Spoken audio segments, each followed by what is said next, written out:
She was 20 and cast out.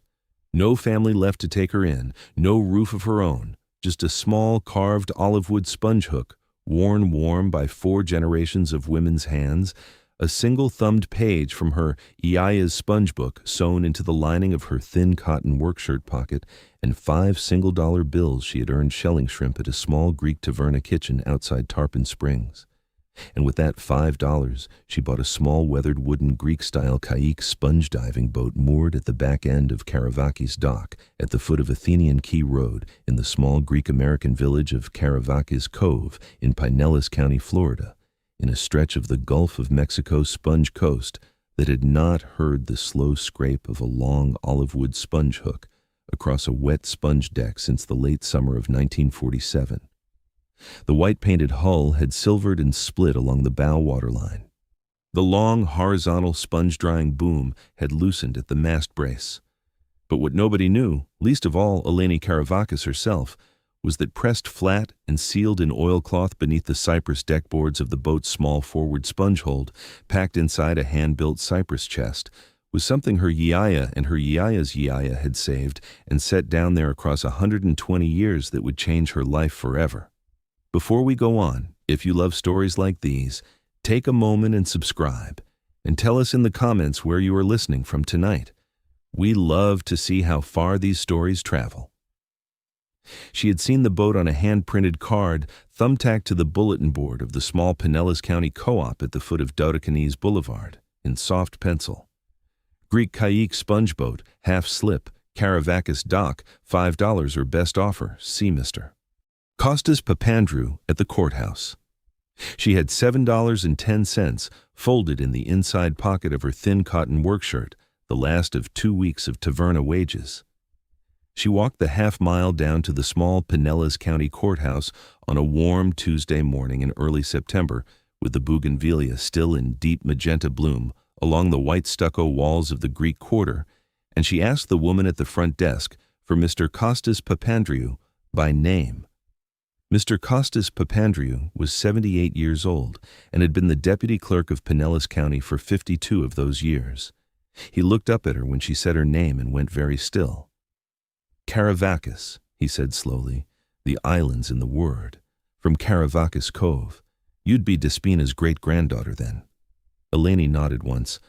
He folded his hands and walked back into a small storeroom and came back with a heavy brass key on a piece of plain hemp twine. $5, he said. We have been keeping this key 78 years. Your Yiayia left it with my father back in 1947, and she told him plain, hand this to whichever Karavakis girl walks back down the Key Road asking after the boat. She paid him 5 soft paper dollars and signed her name. He walked her to the door and set his old hand for 1 second on her shoulder. You go on down there before the Gulf afternoon storm rolls in, Koritsimu, he said. The boat has been waiting on you a long while. She had grown up with the smell of warm Gulf salt water and curing sponge, with the deep, clean, briny smell of wet wool sponges drying slow on the long horizontal sponge-drying boom in the high summer Florida sun, with the dry, sharp smell of seasoned cypress coals burning low in a small bronze brazier on the open afterdeck of a Greek kayak, with the cool, clean smell of fresh rinsed honeycomb, yellow sponges being laid slow in the cypress sponge hold below the deckboards, with the warm amber smell of olive wood being rubbed slow with beeswax and clean Gulf seawater to keep the carved sponge hook from cracking in the salt, and with the deep warm dusk smell of the Anclote River sponge docks themselves, breathing slow off the warm turquoise Gulf water at sundown, briny and old and full of years. She had grown up sitting on a low cedar stool on the cypress afterdeck of her Yiayia's kayak sponge boat when she was 3 and 4 years old, watching her Yiayia's long olive-brown hands draw a long olive wood sponge hook slow up out of the warm, clear Gulf water, lifting a single wet honeycomb wool sponge carefully onto the wide cypress sponge deck, with a slow patience that did not look like work, but like listening. Her Yiayia was Despina Karavakis, born in 1940 in the same small white stucco cottage at the foot of Athenian Key Road, where Eleni would later be born, the only daughter of Yannis and Sophia Karavakis. She had learned the boat and the sponge hook at the side of her own mother on the same long cypress sponge deck, and the same carved olive wood sponge hook her great-grandmother had carried across the Aegean from Kalymnos in 1895. Despina was small and quick, with the long olive-brown hands of a Tarpon Springs sponge woman, her white hair worn in a long, single tight braid pinned at the back of her neck under a faded indigo cotton headscarf. Eleni had called her Yiayia from the first day she could shape the sound. Eleni's mother, Phaedra, had gone to Miami when Eleni was 3 and had not come back, and Eleni's father, Anastasios, had been lost overboard in a late August squall off Anclote Key when she was 9. So the years had belonged to Yiayia from the time Eleni could carry a wet wool sponge in a small reed basket without spilling. She learned to tell a honeycomb wool sponge from a sheep's wool sponge by the rim of the pour line before she could read. By 8, she could draw a long olive wood sponge hook up through the warm Gulf water in a single slow even pull without bruising a single sponge body. By 12, she could read a sponge bed.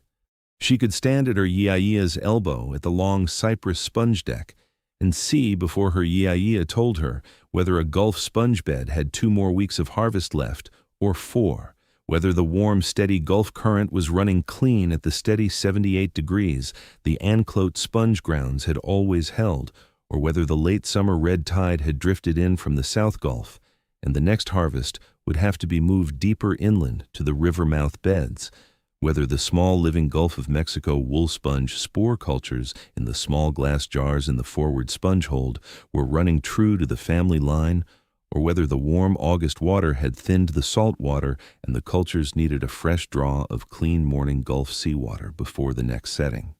By 18, she had dove her own Gulf sponge beds for 4 full summers, sealed 43 small glass jars of saved Gulf of Mexico wool sponge spores, and dried heritage pre-red tide Tarpon Springs sponge bed cultures beneath the cypress deck boards in her own hand, and learned every one of the 17 Calymnian-lined sponge signs Yiayia said a Caravakis woman had to know before she was allowed to seal a jar of her own under her own initials.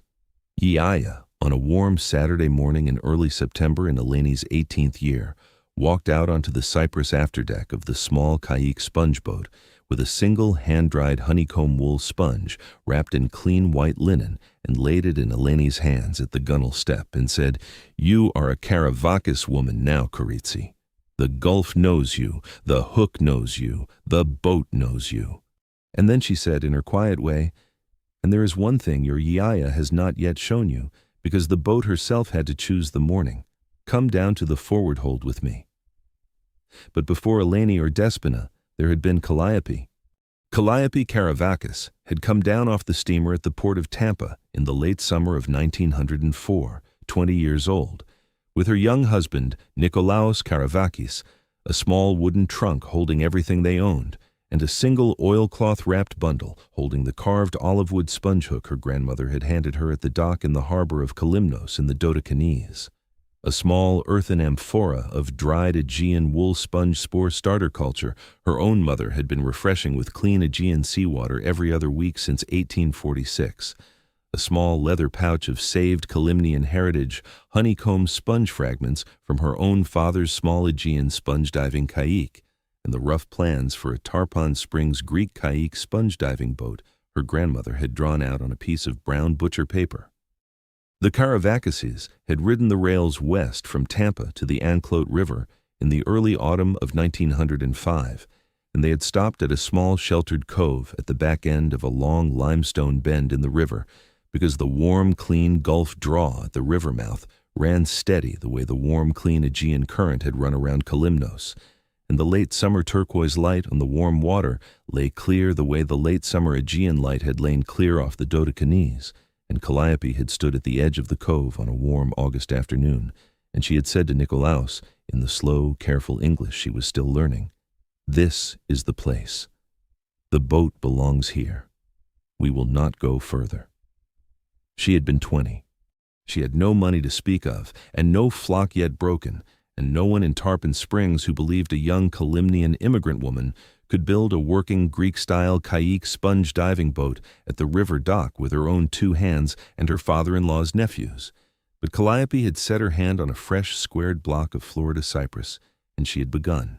She and Nikolaus and 3 of his cousins built the Calliope through the autumn of 1905 and the spring of 1906, hand-shaping the squared cypress keelson, fitting the curved white oak ribs, hand-laying the cypress strake planking of the long, low hull, painting the broad white hull band and the bright cobalt blue gunwale of the Aegean tradition, hand-stepping the single mast with the long, horizontal sponge-drying boom rigged across the afterdeck, building the small open afterdeck of wide cypress deckboards and fitting a small forward sponge hold below the foredeck with a hand-built cypress hatch on hand-forged brass strap hinges. Calliope drew her first honeycomb wool sponge up out of the warm Anclote Mouth Gulf with the carved olive wood sponge hook in May of 1906. She kept the boat for 41 summers.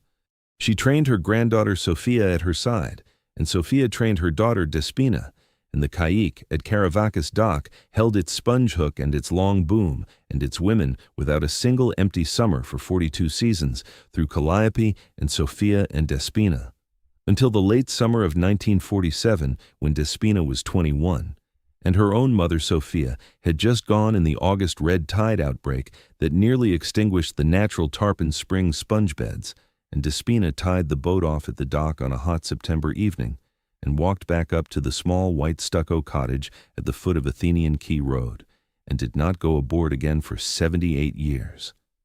Yiayia had 3 rules for the sponge. The first was this: the Gulf is the teacher. You do not harvest the sponge, Corizzi. The warm, steady 78-degree current of the Anclote Mouth Gulf and the slow, even turn of the late summer tide and the long, even sun on the wide turquoise water harvest the sponge, and you only stand on the cypress sponge deck with the olive wood hook in your hands, and you read what the Gulf is telling you, and you do what it is asking. A sponge woman who thinks she decides when a sponge bed will give is a sponge woman who will hook 3 sponges in a single morning, and the bed will not return for 2 summers because the Gulf will turn against her by the next tide. The second was this: the boat is the keeper. The squared cypress keelson and the curved white oak ribs and the cypress strake planking of the long low hull and the bright cobalt blue gunwale and the white hull band and the long horizontal sponge drying boom rigged across the afterdeck and the small open cypress sponge deck and the small forward sponge hold beneath the foredeck of a working Greek Calliope sponge diving boat are not a fishing skiff. They are a working place and a drying place and a saving place for the Gulf wool sponge, all in one 28-foot Aegean tradition vessel moored at a tarpon spring sponge dock. A sponge woman who thinks she can run the family sponge bed off a Florida fan boat is a sponge woman who is fooling herself. The boat is the keeper. The third was this: the spore is the family. The small dried Aegean wool sponge spore starter and the small saved Gulf of Mexico pre-red tide heritage spore cultures. Your great-great-grandmother carried across the Aegean and brought into the Anclote Mouth Gulf in 1905 have been kept in small, clean glass jars in a hand-built cypress chest beneath the cypress deckboards of the forward sponge hold for 120 years, never once gone foul, never once gone slack, never once allowed to warm in a careless August. We refresh the spore cultures with fresh-drawn, clean morning Gulf seawater 3 times a summer. We reseal each spore jar with a hand-pressed beeswax and cotton cloth lid. We never lift the jars from the cool cypress dark of the chest unless the next Caravacas woman is on the cypress sponge deck learning to set the spore in her own hand. And when a Caravacas woman is gone, the next Caravacas woman lifts the cypress deckboard the same September morning, refreshes the cultures in the same small earthen amphora, and reseals the spore jars in her own hand. Mind the spore above the other 2, Corizzi. The cypress strakes can be recaulked, the boom can be re-rigged, the hook can be rubbed with beeswax, the Gulf of Mexico wool sponge spores and the heritage pre-red tide tarpon spring sponge bed cultures cannot be replaced. Yiayia died in October of 2023 on a warm, clear afternoon, in her chair on the small white stucco front patio of the cottage in Caravacas Cove, with the open-thumbed sponge book in her lap, and a small earthen amphora of clean morning Gulf seawater on the side table beside her. The doctor said it was her heart. Eleni was 19. She did not cry. She came home from her shift at the taverna and found Yiayia in the patio chair, and she sat down on the cool tile floor beside the chair and laid her cheek against Yiayia's cool olive-brown hand, and she stayed there until the funeral home came. She refreshed the spore starter herself that night with a small ladle of clean morning Gulf seawater she had drawn off the dock at first light in her own careful young hand, and only when the amphora was set back on the cool tile patio table did she sit down beside the warm September dark and finally let herself cry. The small white stucco cottage at the foot of Athenian Quay Road belonged to the county because Yiayia had taken a small reverse mortgage on it during her last sickness, and within 4 months of Yiayia's funeral, the county had come and asked Eleni to be out by the 1st of September.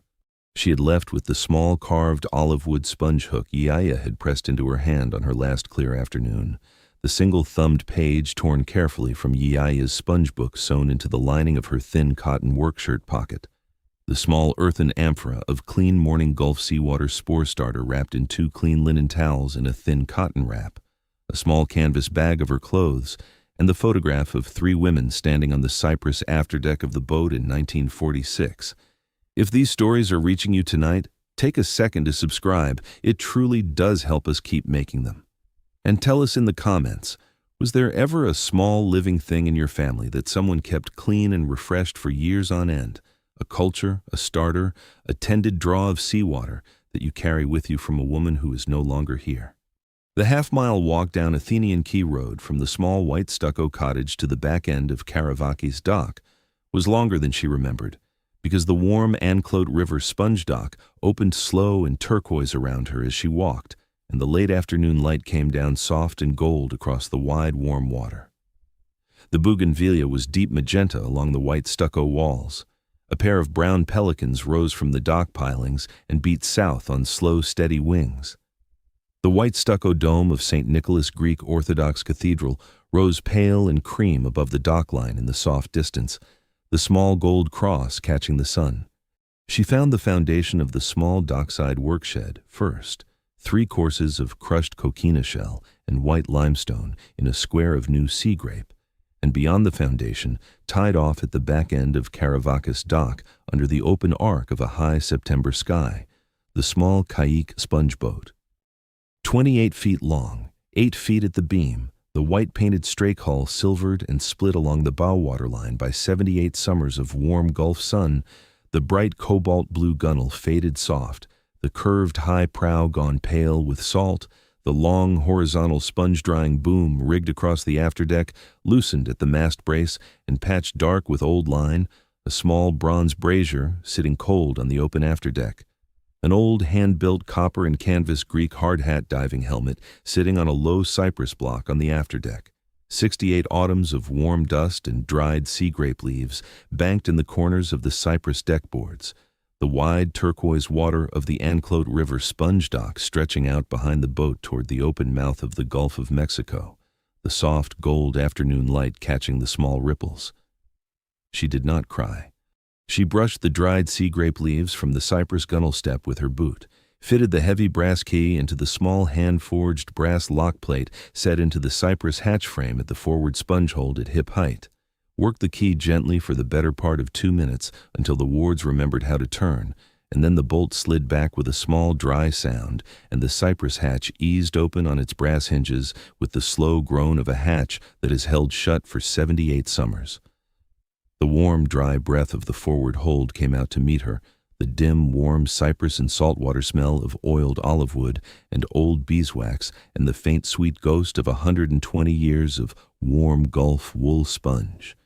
She stood at the open hatch a long minute. Then she lit her Yiayia's small brass bronze-handled lantern, and she lowered herself down through the hatch into the small forward sponge hold.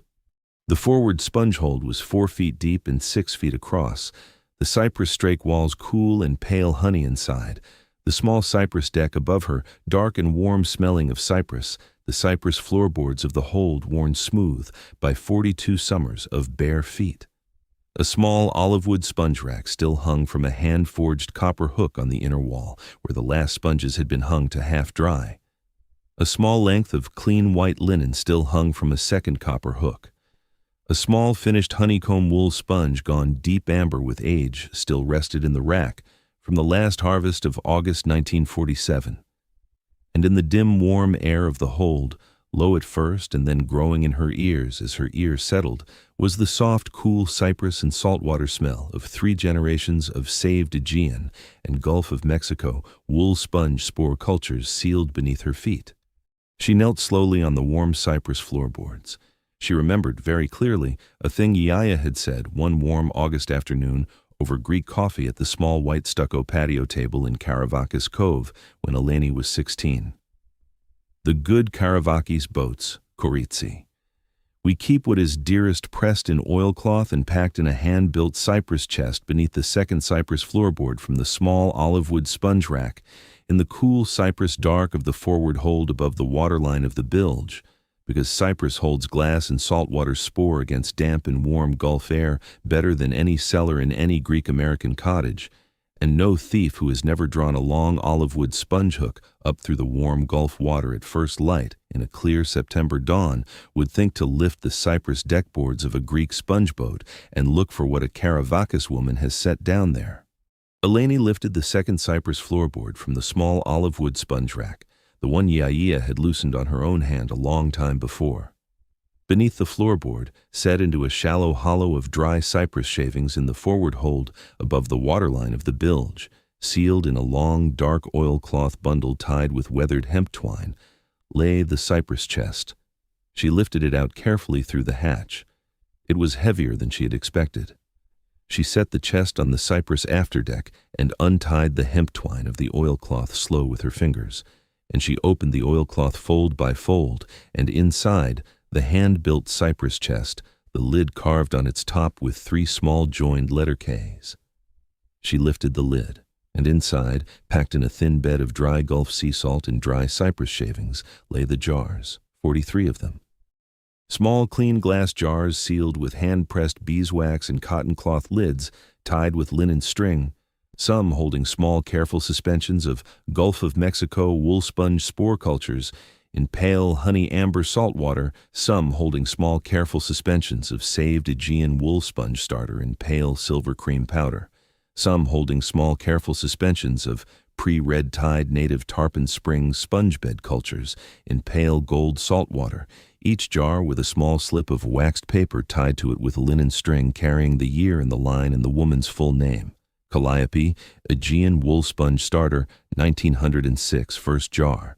Calliope, Gulf of Mexico wool sponge spore, 1908. Calliope, Anclote bed culture, 1912. Calliope, Aegean starter refresh, 1920. Sophia, Gulf of Mexico wool sponge spore, 1931, first jar under her own initials.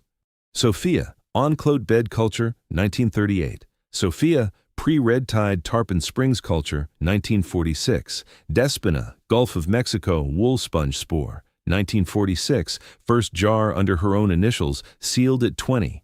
Despina, pre-red tide Tarpon Springs culture, August 1947, the last jar Yiayia had sealed in the forward hold before she had tied the boat off and walked away for 78 summers. The slow Calymnian line sponge keeping of 3 generations of women, sealed in glass and Gulf sea salt in a hand-built cypress chest beneath the cypress deckboards of a Tarpon Springs Greek kayak sponge boat for almost 8 decades. Beneath the jars, in the cool cypress dark of the chest, lay a small flat tin box with a hinged lid and a small leather pouch. Eleni lifted the tin. Inside was the original sponge book, thick, sewn together with linen thread, the cover of soft-tanned oilskin, the pages of cotton paper hand-cut and hand-ruled, and on every page, in the careful old hands of 3 generations of Karavakis women, was the whole record of the boat, the morning Gulf draw temperature, the bed dive depth, the pour line measure, the sponge body weight, the boom dry day, the hook pass, the hold seal, the spore refresh date, page after page after page, 120 years of careful Calymnian line Tarpon Springs sponge keeping. Inside the small leather pouch lay 17 small American gold coins, $5 pieces from the 1870s and 80s the gold Calliope had carried across the Aegean in the lining of her coat. And folded into the back of the sponge book, sealed with a drop of warm dark beeswax gone hard as amber, was a single letter, the wax still whole, addressed in long, careful old Greek-tinged penmanship, to the granddaughter who lifts the deckboard. From Calliope Karavakis, Sfungara, Karavakis Cove, 1906. She broke the wax seal with her thumb and read the letter aloud to the warm afterdeck because there was no one else to read it to, and the slow, dim jars were the only thing listening, to the granddaughter who lifts the deckboard. If you are reading this, you have walked down Athenian Quay Road with a key in your hand, and you have brushed the sea grape leaves from the gunwale step, and you have turned the bolt, and you have lit a lantern in the dim, and you have known to lower yourself into the forward hold and lift the second cypress floorboard, and you are a Karavakis woman, and the boat has called you home. My name is Calliope Karavakis. I was born Calliope Mavromatis on the small Aegean sponge-diving island of Kalymnos in the Dodecanese in the late summer of 1884, the eldest of 4 daughters of a Kalymnian sponge captain and a sponge-curing woman, and the only one my grandmother taught the olive wood hook and the cypress sponge deck and the saved spore, because I was the only one who would sit still long enough to learn to listen to the warm Aegean current. I came across the ocean with my husband Nikolaos in the late summer of 1904 with a small oilcloth bundle of the carved olive wood hook and the dried Aegean spore starter and the saved Kalymnian honeycomb sponge fragments and the rough plans my grandmother had drawn out on a piece of brown butcher paper. And I came down off the steamer at the port of Tampa, and we rode the rails west to this Enclote River in the early autumn of 1905, and I stood at the edge of this small sheltered cove on a warm August afternoon.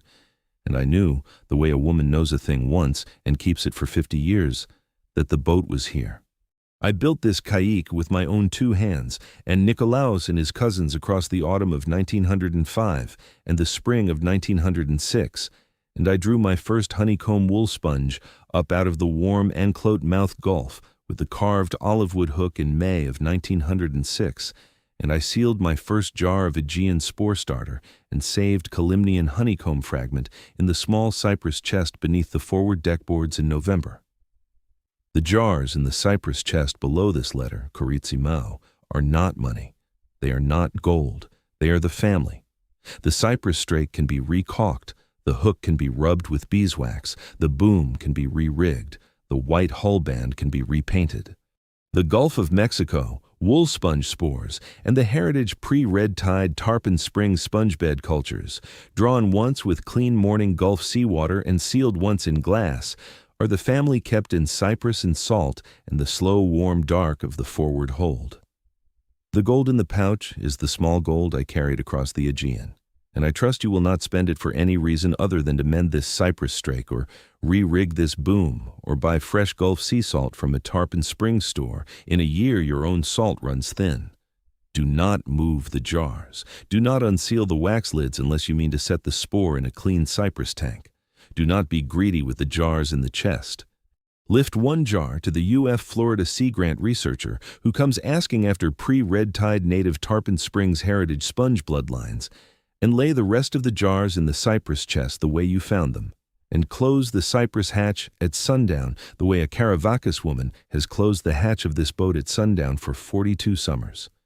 With my whole hand and my whole heart, Calliope Karavakis, Sfungara, Karavakis Cove, Pinellas County, Florida, the 14th of November, 1906.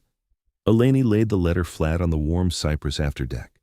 She set her open palm across it. She did not cry. She closed her eyes and breathed in the warm cypress and saltwater smell of the small kayak and the faint, warm, sweet ghost of 120 years of saved Aegean and Gulf of Mexico wool sponge spores, and the tight thing that had lived in her chest since the warm October afternoon she had walked onto Yiayia's white stucco patio loosened. The name of the loosening was home. She drove the gold pieces over to a careful coin dealer in St. Petersburg the following week, a man named Mr. Stefanos Vlahos, who valued the 17 small $5 gold pieces at $38,400. She sold 5 of them.